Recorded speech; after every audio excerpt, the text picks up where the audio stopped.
We're going to go back in time a little bit, and I'm going to tell you about Ted Lamborgine. And he has some reference in this case and came to my attention before the Bush involvement. In late 2006, I got a call from Kathy and Chris, and they knew that there was commonly a 5-year intervals on the anniversary dates of stories about the Oakland County child killer. And of course, the 30th anniversary was coming up in March of the next year, 2007, and they wanted to approach the media and participate in that presentation if the decision was made to do it. And I told them that I had no objection to that, but I would like the task force to know we were going to do that because they'd just been reactivated the previous year. And I called Detective Gray and I told him what we wanted to do. And he said, please don't do anything until you talk to me. And I said something to the effect that I wasn't working full-time anymore and I could come in any afternoon next week that he wanted to see me.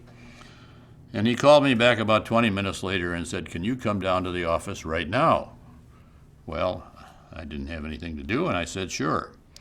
And I showed up and saw Detective Gray and Detective Robertson. They showed me this enormous room with the Oakland County child killer information.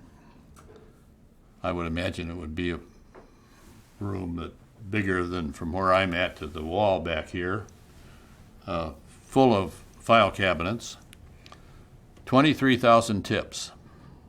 Unbelievable. But they told me they got the first hard lead since the task force had been reactivated in 2005. Somebody had flunked a lie detector test. Well, we're going to discuss polygraph applications to this case in another area of this presentation, but I was very pleased.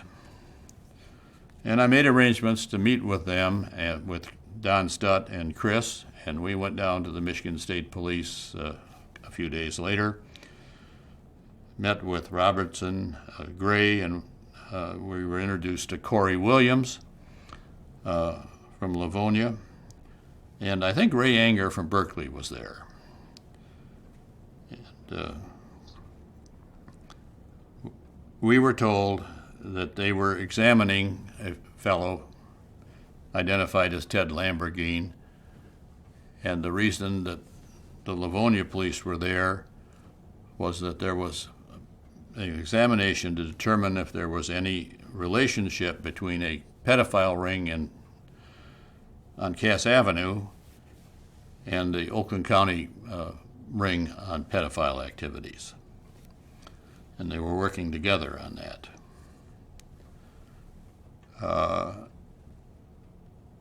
As Kathy has told you in her presentation, that Chris and I were not that impressed with Detective Gray at that meeting, and that he did refer to OPD and OBD. And Chris said to him, what's that mean? And he said, one bad day and I'm out of here. So he's been head of the task force now for going on 2 years, and wasn't very enthusiastic about his position. Chris and I were both very pleased with Detective Williams, and unknown to each other, we both reported to Kathy that we enjoyed talking to Williams more than Gray because of Gray's attitude. I will say this, that Detective Gray called me sometime later, said that at one point in time he did decide that he didn't want to work on the task force, that he had reported to his superior and told him that, had made arrangements to go back on the line on a Monday, and over the weekend his daughter said to him, Dad, you told Deborah Jarvis, Christine Mihalik's mother, you would solve this case. He said that really hurt his conscience, and instead of going out on the road Monday like he was ordered to do, he went down to the station and asked to be reactivated on the task force. And when you read the 3,411 pages, at least up to the certain point in time. Gray was with Williams when they did all the basic examinations on this case, and I thank him for it. But here we have the first hard lead, a polygraph failure involving Lamborgine. And you'll also recall from my chronological summary that in late 2006 and early 2007, the kids, my members of ARP, but they're still my kids, knew about the Bush involvement, and I didn't. And there was some discussion about whether we would assist the task force by filing a civil action against Mr. Lamborgine for wrongful death, and my family decided not to participate in that. But my partner, or who wasn't really, I'm no longer a partner and haven't been for years, but Dave Binkley of my law firm followed up on that request with the task force, and you're going to hear his story at this time. The King family had elected not to participate in a civil action against Lamborgine for a lot of really good reasons, and I recognized that this opportunity was there to benefit not only Mike Stebbins and help resolve whatever I could for him, but also for collaterally for the King family as well. So I proposed to the task force that I file the wrongful death action, and I did that before I talked to Mike Stebbins because I was going to need access to the task force file. I needed some unique insight and information that only the task force was going to be able to provide for me.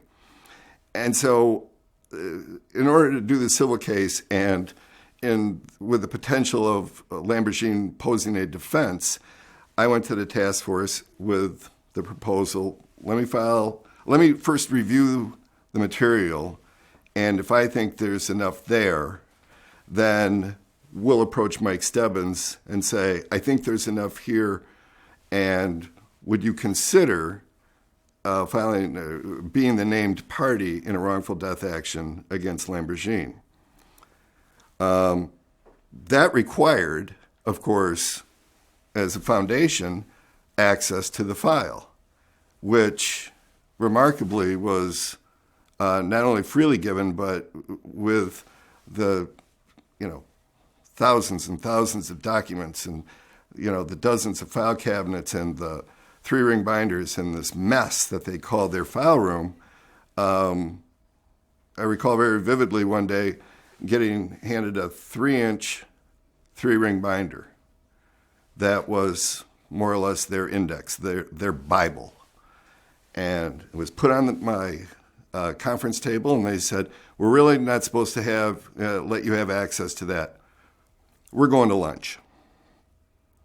And so I've got this book in front of me, and it is a summary of all the best stuff, culminating in the case against Lamborgine. So 3 hours later, they came back, and I said, I've got what I need.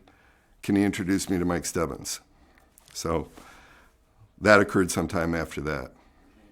In order to file the lawsuit against Lamborgine on behalf of Mike Stebbins, I had to first introduce myself, tell him what I saw, what I considered to be a cognizable claim for wrongful death in a civil context, and describe for him what I thought was available through a civil proceeding different than what a criminal prosecution could do. I said then, I still believe today, that the civil proceeding would have allowed for us to pull people in, make inquiries that the criminal process wouldn't permit, because law enforcement would have to afford certain due process rights to those persons accused, and I don't.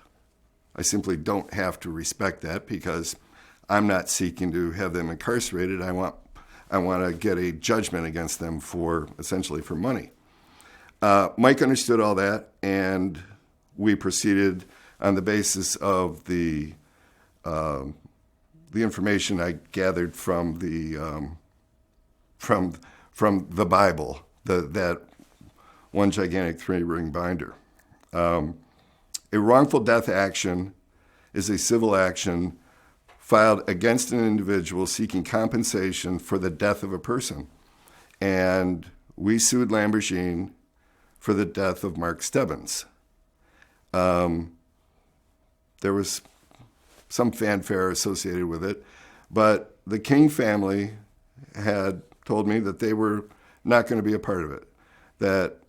And I didn't even seek out Robinson or Mihalik. I just was representing the estate of Mark Stebbins, with Mike Stebbins as the personal representative. So we served Lamborgine with the lawsuit, and then I made an appointment with the Department of Corrections to go in and interview Lamborgine after he had received the summons and complaint. The history of the civil litigation against Lamborgine was directed by a court's scheduling order. And because Lamborgine had defaulted, he didn't hire counsel, he didn't do anything to defend, we had to take a default. And once the default was taken, the scheduling order accelerated, and we were asked by the judge, we were ordered by the court to appear and to produce evidence on the issue of damages.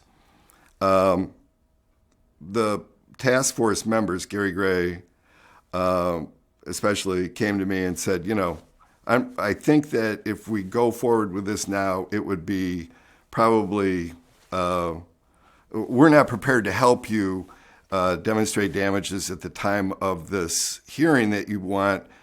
And if I don't have a witness on the issue of damages, then I've got a problem. So I dismissed the case against Lamborgine without prejudice, which means with the right to refile it at another time. We dismissed the 2007 action. We refiled almost immediately thereafter the identical case, which became the 2008 case, and did the whole process again. We served him. I interviewed Lamborgine for the third time, and went back.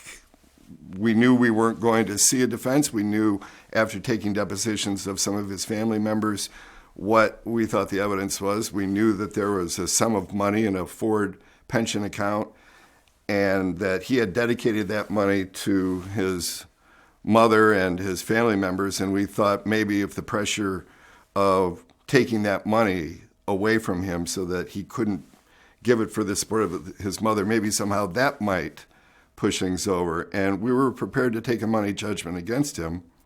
And on the night before we were scheduled to go to trial, I have Mike Stebbins in our conference room, our associate Liza Favaro, Corey Williams, and Gary Gray. And Gray is looking very sick, like something's really wrong. So enthusiastic, so supportive of our efforts, our number one cheerleader for this process, and suddenly he looked ill. And we excused Mike Stebbins, and Gary wouldn't get to the point. And finally, Corey Williams took me out of the conference room and said, "You can't go forward." And I looked at him, I said, "The hell I can't." And he said, "You've got the wrong guy." And, at that point, I have spent a year getting the brother of Mark Stebbins steeled up to give testimony that is so raw. Like all the family members in this case, he suffers in the present tense. And with the support of the police and my representations to him about the support of the police and the access to his files and all of the information we have on Lamborgine, and I have to turn around and walk into that conference room and say, "Guess what? it's all wrong. And it was just incredible. Just utterly incredible. So I did it. I appeared the next day in front of Judge Andrews, and I asked him to push the date for the hearing. And he gave me a very hard time and said, I want this case closed. And I said, I understand that. I want you to push the hearing. So he granted that temporarily, and I didn't tell him why. And then I went back and started communicating with the task force again, Gray and Corey Williams, and suddenly the focus had just left Lamborgine. This guy who was the primary suspect, the guy with the famous words at his polygraph examination, we think you killed these kids, and Lamborgine responds, well, God's forgiven me. All of this energy, all of this time, forget the money and the work in progress and all the stuff that lawyers have. I had encouraged this guy, this Mike Stebbins, to come with me. I've got a path for you. I've defined it. I know what I can do for you. And then to tell him, well, sorry, I was wrong. And then have the task force, go in a different direction without even acknowledging the fact that, you pretty much disrupted this guy's life and brought this hell to his doorstep, only to tell him, oops, sorry. It was pretty disgusting. I was irritated would be the nicest thing I could say. The task force did not tell me who the new suspect was. Corey Williams told me who the new suspect was. And Corey Williams did that at a time, this was getting near Christmas of 2008. He was telling me this more or less off the record. And by that, I mean, it was clear to us that there was a very sharp division within the task force, and that Corey Williams was on the task force by virtue of being Livonia PD, where Tim was found. And Corey Williams was off the reservation. He had certain theories and certain ideas, and they were going to pursue Bush. He explained why, but he was the only one who, in my view, was empathetic at all to what we had just done to Mike Stebbins. And he came to me with a very, very serious, very earnest mea culpa about that part, and in the process gave me, the unredacted 26-page proposed search warrant for the Morningside house. And the Morningside house, as I'm sure everyone knows, is the house that Bush lived in 76, 77. So now I have all of the information that has redirected the efforts towards Bush. And I had to explain to Mike Stebbins, maybe there's something more we can do as to this, but all the effort we did is for naught.